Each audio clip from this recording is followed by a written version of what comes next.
سننے کے کان اور آنکھیں تھیں۔ آج ان آنکھوں کا تذکرہ اس حیثیت سے کرنا ہے کہ اللہ کا یہ بھی نظام ہے کہ ان آنکھوں سے کبھی کبھی آنسو جاری ہو جاتے ہیں۔ صدمے کے وقت دل پر جب چوٹ لگتی ہے، جب بھی آنسو نکلتے ہیں، کسی کی یاد آتی ہے جو آنسو نکلتے ہیں، اور مسرت کے موقع پر بھی آنسو نکلتے ہیں۔ ان آنسوؤں کی اللہ کے دربار میں کیا قیمت ہے اور کیا وقت ہے، آج اس پر مختصر سی روشنی ڈالیں۔ اور ادب کی دنیا میں بھی، شعر و شاعری میں بھی ان آنکھوں کا تذکرہ ہے، آنسوؤں کا تذکرہ ہے۔ آیا ہی تھا خیال کی آنکھیں چھلک پڑی، آنسو کسی کے یاد سے کتنے قریب تھے۔ رسول اکرم صلی اللہ علیہ وسلم کی بھی آنکھوں سے آنسو بہتے تھے۔ حضرت خدیجہ رضی اللہ تعالی عنہ جو آپ کی محبوب زوجہ تھی، بیوی تھی، جب بھی رسول اللہ صلی اللہ علیہ وسلم کو ان کی یاد آتی تو آپ کی چشم مبارک، آپ کی آنکھیں بھیگ جاتی اور آنسو بہنے لگتے۔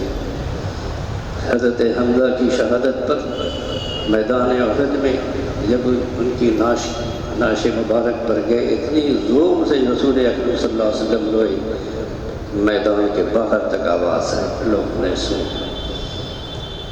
ان آنسوؤں کی اللہ کے دربار میں کیا قیمت ہے، آئیے اس کو دیکھتے ہیں۔ دوران دعا سچ مچ رونا آ جائے تو بہت اچھی بات ہے، لیکن سچ مچ رونا ہر آدمی کے اختیار میں نہیں ہے۔ لہذا کم سے کم رونے والوں کی شکل ہی بنا لی جائے۔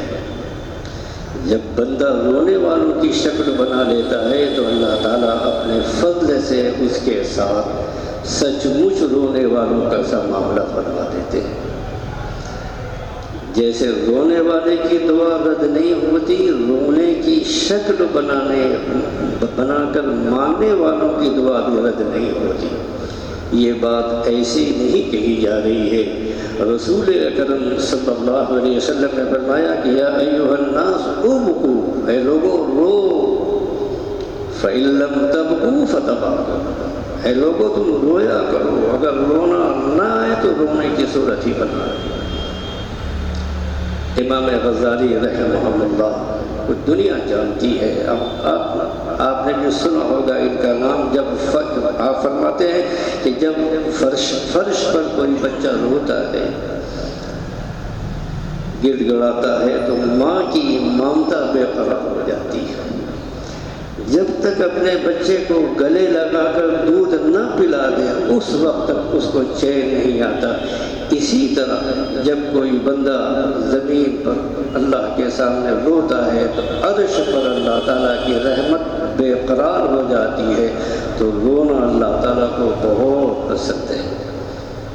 حضرت عبداللہ ابن مسعود رضی اللہ تعالیٰ عنہ جو جلیل القدر صحابی ہیں، جن کے بارے میں رسول اکرم صلی اللہ علیہ وسلم نے فرمایا تھا کہ عبداللہ ابن مسعود میری امت کے لیے جس چیز پر راضی ہے میں بھی اس سے راضی ہوں۔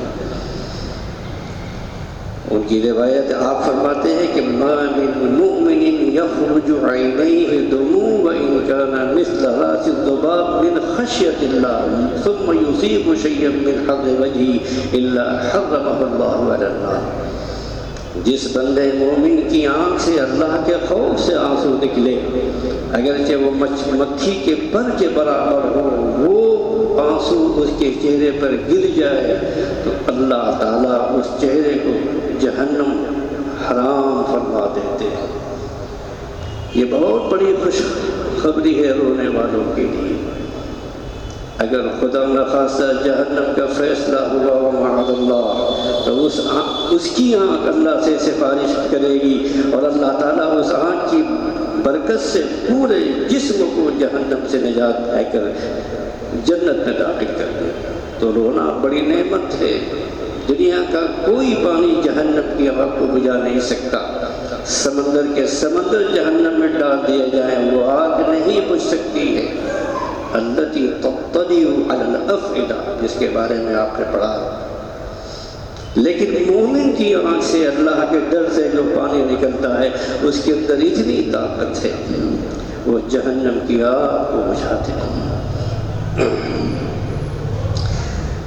حضرت شاہ عبدالعزیز محدث دہلوی بعض چیزیں واقعے سے اور اس کی وضاحت ہو جاتی ہے۔ 2 منٹ آپ سے زیادہ لگے گا، آپ گھبرائیں گا۔ حضرت شاہ عبدالعزیز محدث دہلوی رحمہ اللہ، جن کا امت ہندوستان کے مسلمانوں پر بالخصوص احسان ہے کہ زمانے میں ایک مسافر شخص کہیں جا رہا تھا، راستے میں کسی شخص کو نزع کی حالت میں دیکھا، جب اس کا انتقال ہو گیا تو یہ مسافر شخص اس کی تجہیز و تکفین میں شریک رہا اور خود قبر میں اتر کر اس کو قبر میں رکھا۔ دفن وغیرہ سے فارغ ہونے کے بعد جب اس نے اپنے جیب پر ہاتھ ڈالا، وہ تھیلی غائب تھی۔ خیال آیا کہ شاید تدفین کے وقت قبر میں گر گئی ہوگی، اس لیے قبر کو کھودنے کا ارادہ کیا اور کھودنا شروع کیا تو دیکھتا کیا ہے کہ قبر میں آگ کے شعلے بھڑک رہے ہیں اور اس آگ کا ہلکا سا اثر اس کے ہاتھ پر بھی ہو گیا، جس کی وجہ سے اس کے ہاتھ میں بے انتہا سوزش اور جلن پیدا ہو گئی جو برداشت سے باہر تھی۔ اس نے اس کا علاج بھی کروایا، مگر تمام ڈاکٹر اور حکیم عاجز آ گئے، کسی کا علاج کارگر نہ ہوا۔ کچھ مدت اسی بے چینی اور پریشانی میں گزر گیا۔ کسی نے اسے مشورہ دیا کہ تم دہلی جاؤ، وہاں شاہ عبدالعزیز محدث دہلوی رحمہ اللہ ہیں، ان سے دعا کرو۔ وہ شخص دہلی حضرت کے پاس آیا اور سارا واقعہ سنایا۔ شاہ صاحب نے سورہ فاتحہ دم کر کے پڑھ کر اس پر دم کیا۔ پوچھا کہ اب کیا حالت ہے؟ اس نے کہا کہ اب بھی سوزش ہے۔ شاہ صاحب نے دوبارہ فاتحہ پڑھی، سورہ فاتحہ، اور دم کر دیا۔ پوچھا کہ اب کیسا ہے؟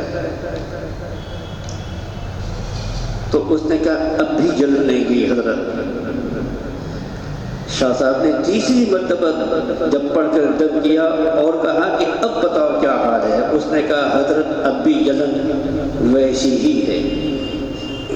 حضرت شاہ صاحب کا مقام ایسا تھا، ان کے واقعات ایسے ہیں، آپ سنیں تو حیرت میں پڑ جائے۔ حضرت دم کریں اور اثر نہ ہو۔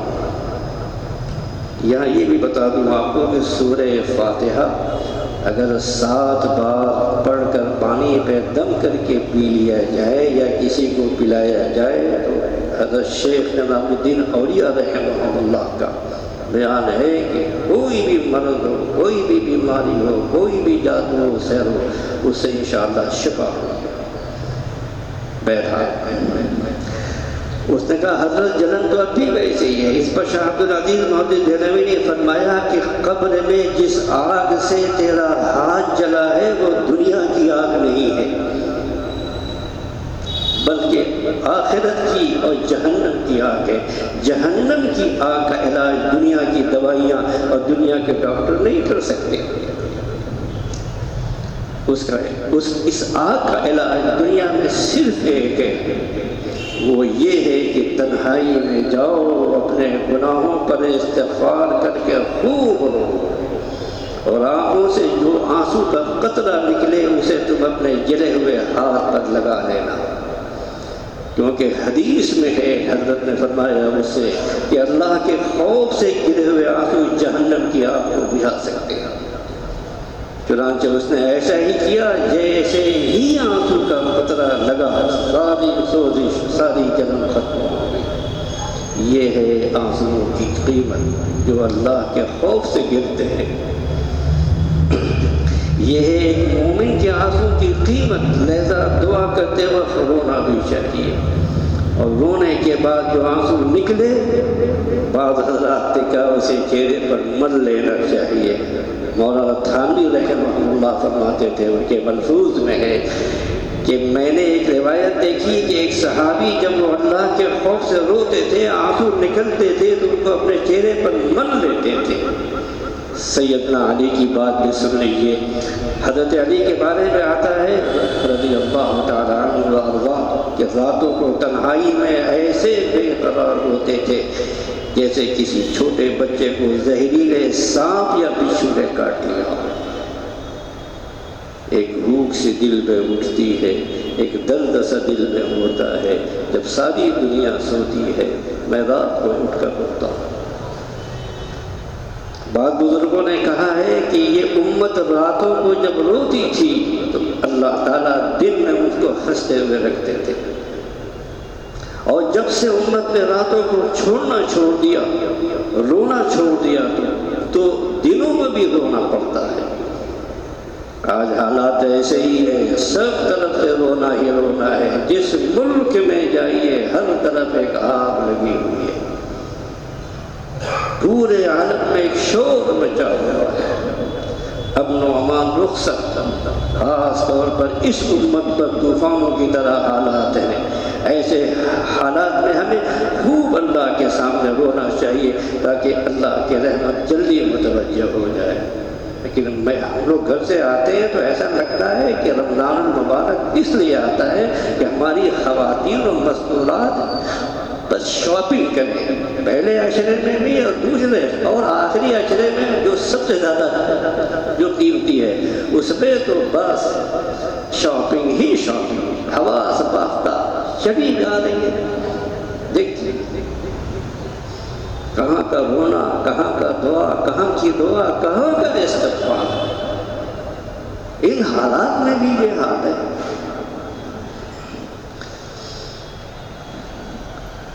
اگر وقت ہو آپ کے پاس ایک واقعہ اور سنا دوں اسی پر۔ دعا کے آداب میں سے ایک ادب یہ بھی ہے کہ اللہ تعالیٰ سے لگ لپٹ کر مانگنا چاہیے، جیسے بچے اپنے ماں باپ سے لپٹ کر کے مانگتے ہیں، جب تک لیتے نہیں ٹلتے نہیں۔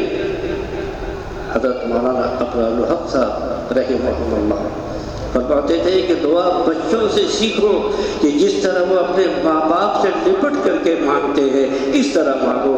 اللہ نے قرآن میں فرمایا ہے وَاذْكُرُوا اللَّهَ كَذِكْرِكُمْ آبَاءَكُمْ أَوْ أَشَدَّ ذِكْرًا۔ اس آیت کی بہت سی تفسیر ہے، اس میں سے ایک تفسیر وہ ہے کہ تم اللہ کو اس طرح پکارو جس طرح تم اپنے والدین کو لپٹ کر کے پکارتے ہو۔ آج کل لوگ اس طرح دعا نہیں مانتے جس طرح مانگنا چاہیے، اتنی جلدی پڑی رہتی ہے۔ آج کل رمضان میں عصر کی نماز کے بعد کچھ تسبیحات کے بعد دعائیں ہوتی ہیں، ان حضرات کو ایسی جلدی لگتا ہے کہ کتنا بڑا کام ہوا ہے، اور سڑک پر بیٹھے رہتے ہیں، اسی فٹ پاتھ پر 24 گھنٹے بیٹھے رہتے ہیں، اور اللہ کے سامنے مانگنے کی توفیق نہیں۔ علامہ ابن قیم نے ایک شاندار واقعہ لکھا ہے، فرماتے ہیں کہ میں ایک مرتبہ ایک گلی میں جا رہا تھا، میں نے دیکھا کہ ایک گھر کا دروازہ کھلا۔